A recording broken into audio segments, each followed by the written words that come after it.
Assalamualaikum, salam sejahtera untuk kita semua. Di sini kami dari kelompok 3 akan mempresentasikan mengenai CGPI dari perusahaan Antam. Dan di sini saya akan memperkenalkan kelompok kami yang di mana yang pertama Anggia Febriana Idemon, yaitu saya sendiri. Yang kedua ada Anissa Kusumawardani dan Tiara Putri Dewi.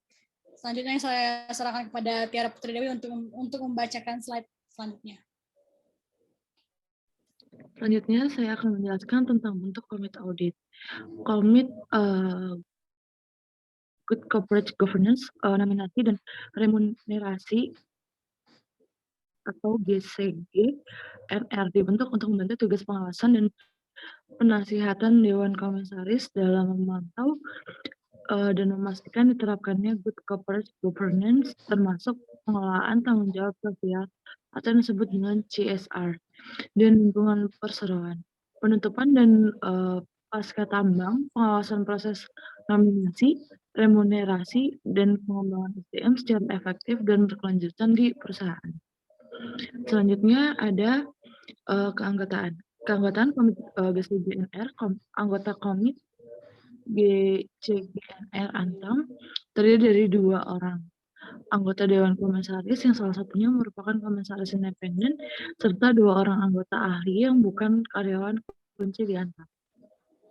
Ketua Komit GCGNR dijabat oleh Fahrul Razi sebagai komisaris utama yang memenuhi syarat komisaris independen sesuai kriteria ASN.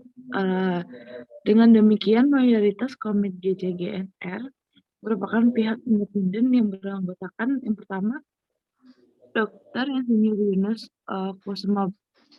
Kusumabrata, MSc,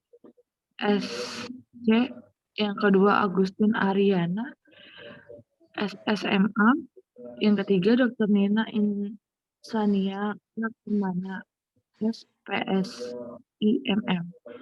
Selanjutnya akan dibawakan oleh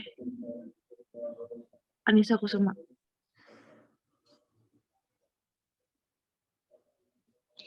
Tugas Komite Audit. Tugas Komite Audit di tahun 2019 diantaranya 1. Pendidikan dan klarifikasi atas informasi keuangan. Yang kedua, seleksi, penunjukan, dan pengawasan pekerjaan auditor independen. Yang ketiga, evaluasi efektivitas pelaksanaan fungsi internal audit. Yang keempat, pengawasan efektivitas pengendalian internal. Yang kelima, pemantauan kepatuhan terhadap peraturan undang-undangan dan prosedur internal yang berlaku. Yang keenam, pembahasan manajemen risiko dan mitigasi risiko. Yang ketujuh, self-assessment pelaksanaan tugas komite audit. Yang kedelapan, penyampaian laporan tertulis kepada Dewan Komisaris perihal laporan rapat, saran perbaikan pengawasan dan pengendalian intern dan atau perihal penugasan khusus risalah rapat komite audit, laporan triwulan dan tahunan pelaksanaan kegiatan komite audit. Yang kesembilan, pembahasan pengaduan yang masuk pada tim whistleblowing system.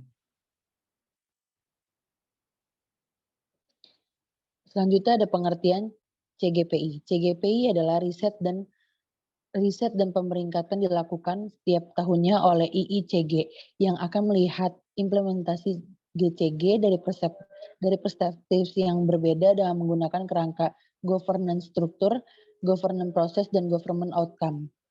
Sebagai perwujudan atas kerangka tersebut, riset dan pemeringkatan CGPI menggunakan 4 tahapan penilaian, yakni 1.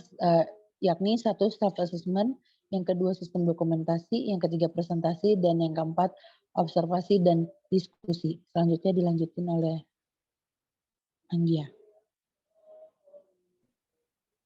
Ya, ini merupakan prestasi perusahaan Antam yang berkaitan dengan GCPI. Yang pertama, ada sangat baik atau peridoman DCG, lalu ada sangat baik atau very good ASX CG Principle and Recommendation for Edition. Lalu selanjutnya dengan kategori Most Trusted Company atau Corporate Governance Perception Index atau CGPI. Lalu ada dalam kategori sangat baik atau very good di ASEAN Corporate Governance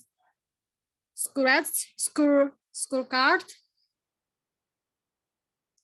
Lalu ada dalam kategori fully complete, pedoman tata kelola terbuka OJK, Corporate Governance Guideline for Public Company by FSA. Lalu ada Best Non-Financial Sector Indonesia Institute for Corporate Directorship atau IICD.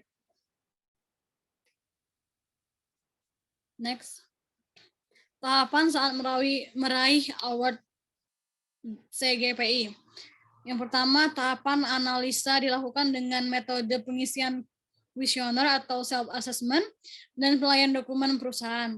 Yang kedua, tahapan observasi merupakan metode paparan eksekutif dan diskusi aktif antar tim penilai dengan organ perusahaan. Aspek penilaian pada CGPI 2019 mencakup struktur governance struktur, lalu proses governance process, dan hasil governance atau governance outcome yang dijabarkan dalam beberapa indikator menggunakan perspektif pemangku kepentingan atau stakeholder.